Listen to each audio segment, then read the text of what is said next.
Stanley is loading a few suitcases into the trunk of his car when a man with a tattoo on his cheek approaches him and asks for $3. Stanley refuses. The man keeps pushing, but Stanley still does not give in. Without warning, the tattooed man snaps and brutally attacks him, knocking him to the ground. All of this happens over $3. The man and his friends beat Stanley mercilessly. His wife, who witnesses the assault, becomes a target as well. The tattooed man turns on her and fatally stabs her on the spot. The punks grab their wallets and run off. Wounded and barely able to stand, Stanley crawls to his wife's body and holds her, screaming in unbearable grief. Not long after, the police manage to arrest the suspects. Stanley is brought in to identify the man who killed his wife. The moment he sees the tattooed face, he knows. He believes justice is finally within reach. But Detective Gilmore informs him that his testimony is not strong enough to keep the suspect behind bars. The man, whose name is Charlie, will be released. Stanley cannot accept it. He explodes in anger. Gilmore brushes it off, saying men like that usually end up dead on the streets anyway. But Stanley does not want to wait for fate to handle it. The killer has been caught and identified, yet he walks free. To make it worse, Charlie stares at him with a smug expression as he leaves, almost as if daring him to do something. With no other choice, Stanley walks out of the police station. What the gang does not know is that Stanley is far from an ordinary man. Back in his room, he smashes open a hidden section behind his wardrobe. Inside, he keeps multiple passports and firearms, relics from his past life as one of the most feared Special Forces operatives. That past is no longer buried. Now he is ready to hunt down his wife's killers with his own hands. This is I Am Wrath.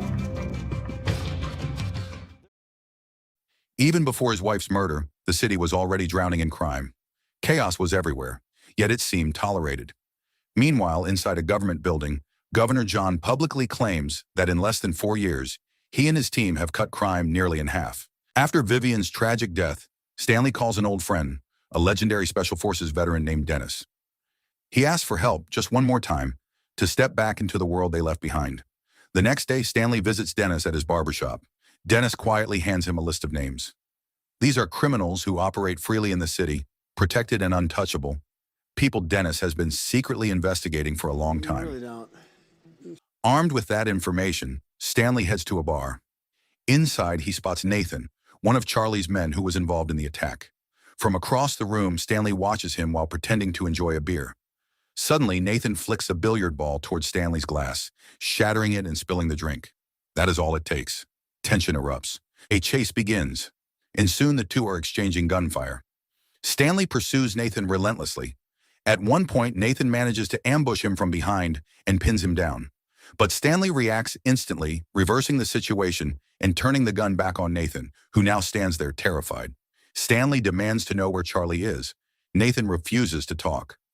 Dennis arrives just in time, and together they finish Nathan off. His body is dumped in a trash container, and Stanley sets it on fire to erase any trace of what happened. What they do not realize is that someone has been watching. A gang member records the entire incident. He later brings the footage to their boss, Lemmy K., who is enjoying himself at a party. But instead of praise, the gang member is punished. Lemmy K. cuts off his finger for standing there filming instead of helping Nathan. Then he orders his men to contact Charlie and find out who Stanley and Dennis really are, so they can strike back by targeting their families. The next day, while Stanley is having lunch with his daughter, Dennis calls and asks him to come to the barbershop. When Stanley arrives, Dennis shows him a custom weapon, a training setup, and combat gear prepared for their next move. The two spend time testing their pistols, and it is clear they have not lost their deadly precision. Meanwhile, detectives Gilmore and Walters visit Lemmy K. at his headquarters. Lemmy K. is furious that one of his men has been killed. After all, it is their job to protect his organization. That is when the truth comes out. Gilmore and Walters have been working with Lemmy K. for a long time. They shield his illegal operations across the city and make sure his men stay protected from both danger and the law. This is why Charlie was released earlier without consequence. Lemmy K. even threatens them, saying that if his interests continue to suffer, he will leak a video involving the governor's son in a tragic drug-related incident. He demands that the detectives find out who is responsible for attacking his men. Gilmore reports the situation to the governor, and the news leaves him furious. At the same time, Dennis walks into his barbershop and finds it completely trashed. Charlie and several of his men are already there, pointing guns at him. They clearly have no idea who they are dealing with. Dennis may look older now, but he is still a living legend in combat. He fights back without hesitation and takes them down one by one.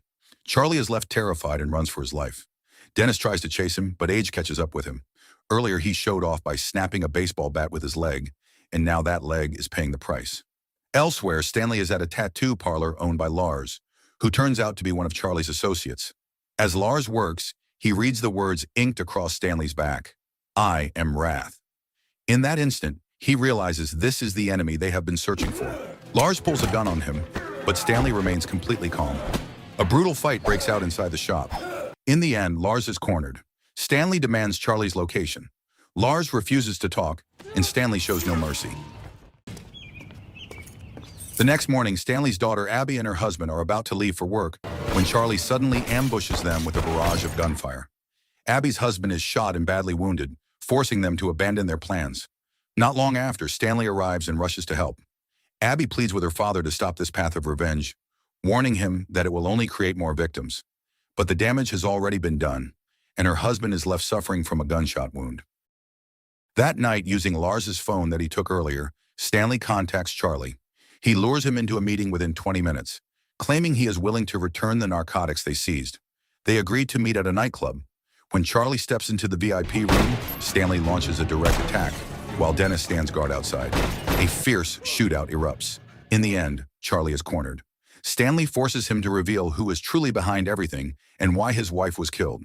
The name Lemmy K finally comes up. Once he gets the answer, Stanley finishes Charlie and walks away. Back at home, Stanley goes through the belongings his wife left behind.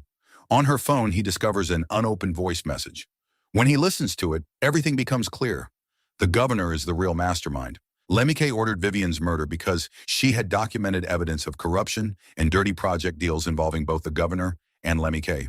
At the same time, danger reaches Abby's house. Lemmy K storms in with his men, searching for Stanley.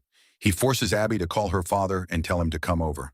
She asks for permission to grab her phone from the kitchen. Once there, she spots a knife. Having been trained by her father, she attacks and manages to take down one of Lemmy K's men. But Lemmy K is armed. He shoots Abby's daughter and takes her son hostage. Then he orders Abby to call Stanley again. Instead of calling, she sends a message saying that her child is sick. When Stanley receives the message, he immediately senses something is wrong. Abby has never texted him before. She always calls. That small detail tells him everything. He realizes his daughter is in danger. Without hesitation, he prepares his gear, calls Dennis, and heads straight to Abby's house. When Stanley arrives, he slips in through the back door and launches a sudden attack, taking down one of Lemmy K's men. But the assault stops immediately when he sees that Lemmy K is holding Abby hostage. Forced into a corner, Stanley has no choice but to drop his weapon. From a distance, Dennis lines up his shot with a sniper rifle and fires. The bullet hits Lemmy K, giving Stanley the opening he needs. He rushes forward and brutally beats Lemmy K without mercy. Outside, one of Lemmy K's men manages to shoot at Dennis, but Dennis reacts quickly and eliminates the threat. Back inside the house, Stanley demands to know who is truly behind everything. Lemmy K is about to reveal the final name when he is suddenly shot and killed. The shooter turns out to be Detective Gilmore. Gilmore steps in confidently, pointing his gun at Stanley. He believes he has the upper hand because Detective Walters is backing him up. But just as Walters sneaks up behind Stanley, Dennis appears behind Walters and knocks him down hard. In an instant, the balance shifts. Gilmore's confidence vanishes. He looks ready to run, but there is nowhere left to go. Stanley forces Gilmore to drive them to the governor's residence, handcuffed to the steering wheel. Walters is shoved into the trunk. When they arrive, Gilmore is knocked unconscious. By the time he regains awareness, the governor's security team has already been wiped out. A fuse has been set, leading straight to the car's fuel tank. Walters manages to escape from the trunk, but before either of them can get away, the vehicle explodes, killing them both.